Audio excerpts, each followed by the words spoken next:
Te digo mais, isso aqui que eu estou falando para vocês ainda é superfície, porque o que a gente recebe de informação interna é muito limitada. A gente só sabe o que está acontecendo na geopolítica de fato quando acontecem duas coisas, né? Quando você tem uma fonte muito boa lá do primeiro escalão interno de um país, tá?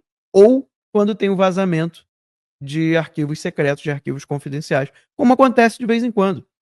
Né? A gente teve um vazamento no início do ano passado falando que esse ano ia ter guerra com a Rússia. Ia ter guerra da Europa com a Rússia. Era de uma inteligência alemã. Não sei se vocês lembram dessa história. Logo, se não me engano, foi logo em janeiro ou fevereiro, foi no início do ano, que teve um vazamento de arquivos da inteligência alemã. Eu postei no meu X, mas é porque está antigo, eu vou até ver se eu recupero, dizendo que iria acontecer algo no meio do ano, que ia levar, desse ano, né, falando do ano seguinte, que iria, que poderia levar a uma guerra entre a Europa e a Rússia. E o que a gente está vendo? A gente está vendo que o cenário está escalando nesse sentido.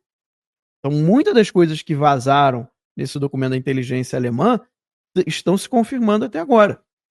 Mas por que a gente sabe disso? Porque teve o vazamento.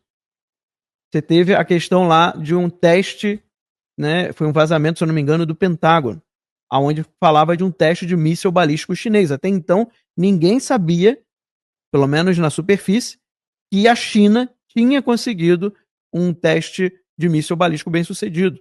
Né? Não era qualquer míssil balístico, né? Era aquele, eu acho que é hipersônico que se fala. Né? Que é muito difícil de se defender de um míssil desse. Né? Ele entra em. Ele vai, né?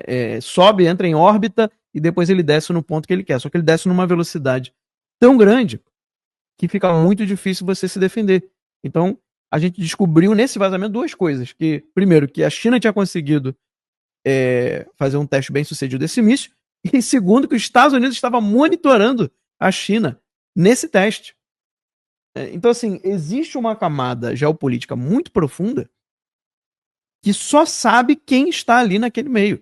O que a gente, como analistas, né, consegue perceber é aquilo que está na superfície, mas aquilo que está na superfície é 1 a 5%, 10% como muito, do jogo real que está sendo jogado, principalmente entre as inteligências dos diversos países.